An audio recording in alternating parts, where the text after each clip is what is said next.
네, 사랑하는 성도 여러분, 지금 바깥의 길이 굉장히 미끄럽습니다. 오늘 여러분 걸어 다니실 때 또 운전하실 때 특별히 조심하시기 바랍니다. 2월 23일 사순절 여섯째 날 새벽 기도회를 시작하도록 하겠습니다. 오늘 우리에게 주시는 하나님의 말씀은 예레미야서 33장 1절에서 3절까지의 말씀입니다. 예레미야가 여전히 근위대 뜰 안에 갇혀 있을 때에 주님께서 그에게 두 번째로 말씀하셨다. 땅을 지으신 주님, 그것을 빚어서 제자리에 세우신 분께서 나에게 말씀하셨다. 그 이름이 주이신 분께서 말씀하셨다. 내가 나를 부르면 내가 너에게 응답하겠고 내가 모르는 크고 놀라운 비밀을 너에게 알려주겠다. 아멘. 네, 요즘 우리의 생각이나 행동, 또 활동 반경, 생활하는 태도 이런 걸 보면 정말 우리가 감옥에 갇혀 있는 것이 아닌가 하는 생각이 들 때가 참 많습니다. 성경에도 하나님의 사람들 중에서 감옥에 갇혔던 사람들이 꽤 많습니다. 그 중에 예레미야를 빼놓을 수가 없죠. 오늘 바로 그 예레미야의 이야기입니다. 그런데 이게 예레미야의 입장에서 보면 사실 굉장히 억울하고 굉장히 그 상황 자체가 불편했을 것입니다. 우리가 보통 감옥에 갇힌다고 하면 뭘 잘못해서 갇히는 것이 아니겠습니까? 근데 예레미야는 나라를 생각하고 동족들을 생각하고 하나님의 말씀에 순종하는데 그것 때문에 감옥에 갇히게 되는 거예요. 자, 그래서 그 감옥 안에서 동족들에게 수많은 그런 수치와 멸시를 당하고 오히려 그들에게 수모를 겪는 그런 상황이 벌어지고 있었던 것입니다. 오늘 말씀이 이렇게 시작이 됩니다. 1절을 보시면 다시 보세요. 예레미야가 여전히 근위대 뜰 안에 갇혀 있을 때에 감옥에 갇혀 있는 거죠. 근데 주님께서 그에게 두 번째로 말씀하셨다. 다시 말씀하셨다. 이런 뜻이죠. 감옥에 갇혀 있는 예레미야에게 하나님의 말씀이 또다시 임한 것입니다. 온 세상에 아무것도 없을 때 하나님의 말씀이 거기 처음으로 임했습니다.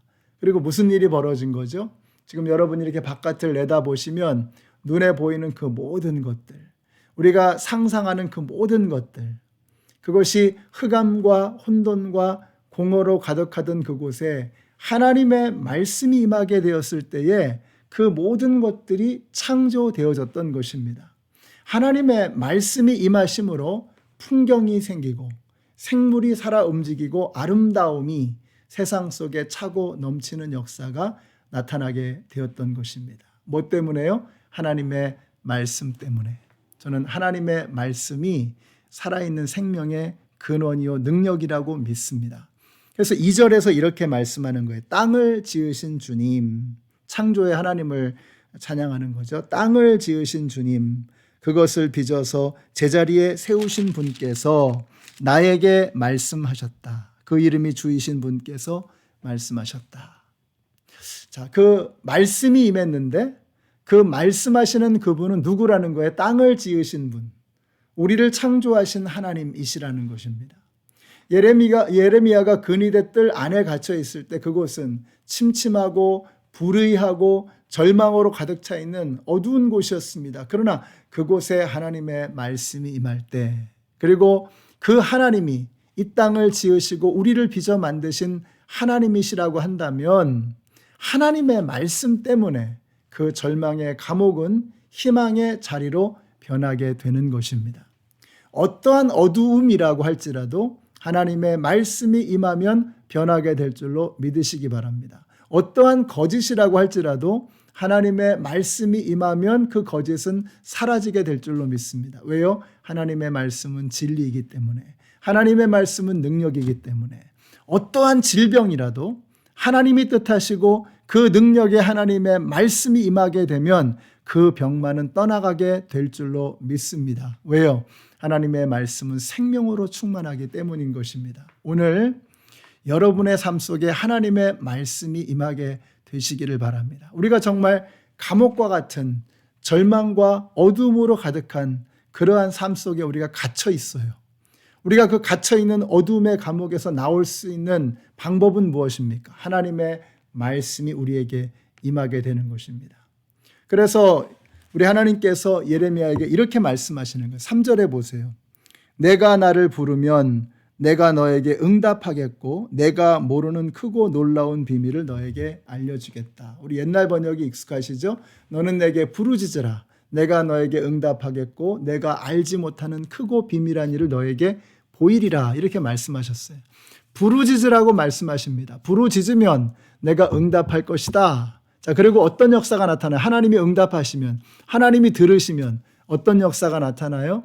우리가 알지도 못하는, 상상도 하지 못하는 크고 비밀한 역사가 우리의 생활 속에 나타나기 시작한다는 것입니다. 오늘 그런 일들이 우리에게 임하게 되시기를 바랍니다. 우리가 지금 마귀 때문에 우리의 생활과 생각과 삶의 모습이 이만저만 망가진 게 아닙니다. 우리의 감정도 그렇고, 우리의 신앙도 그렇고, 우리의 가정도 그렇고, 우리의 경제생활도 그렇고, 우리의 표정도 그렇고, 우리의 행동도 그렇고 얼마나 많이 망가졌는지 몰라요. 그러나 하나님의 말씀이 임하면 그 모든 망가진 것이 다시 새롭게 되어지는 것을 믿으시기 바랍니다. 오늘 우리에게 예레미야 33장의 말씀은 그것을 우리에게 말씀하고 계세요. 땅을 지으신 분, 우리를 빚어 만드신 분께서 말씀하신다는 거예요. 너는 내게 부르짖으라. 내가 너에게 응답하겠고 내가 알지 못하는 크고 비밀한 일을 너에게 보여줄 것이다.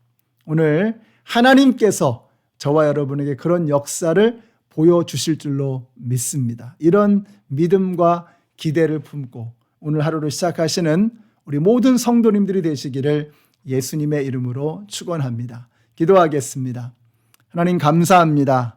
오늘 말씀을 통해서 절망으로 가득한 감옥과 같은 우리의 생활 속에 하나님의 말씀이 임할 때 변화가 시작되는 것을 깨닫게 하시니 감사합니다. 저희가 잊어버렸었습니다. 깜빡했습니다. 다시 한번 이 하나님의 말씀의 능력을 깨닫고 마귀를 향해서 하나님의 말씀을 담대하게 선포하는 저희들 모두가 되게 하여 주시옵소서. 예수님의 이름으로 기도드렸습니다. 아멘. 네, 이 땅을 창조하신 하나님의 말씀의 능력을 사탄 마귀의 권세에게 선포하면 오늘 마귀는 떠나가게 될 줄로 믿습니다.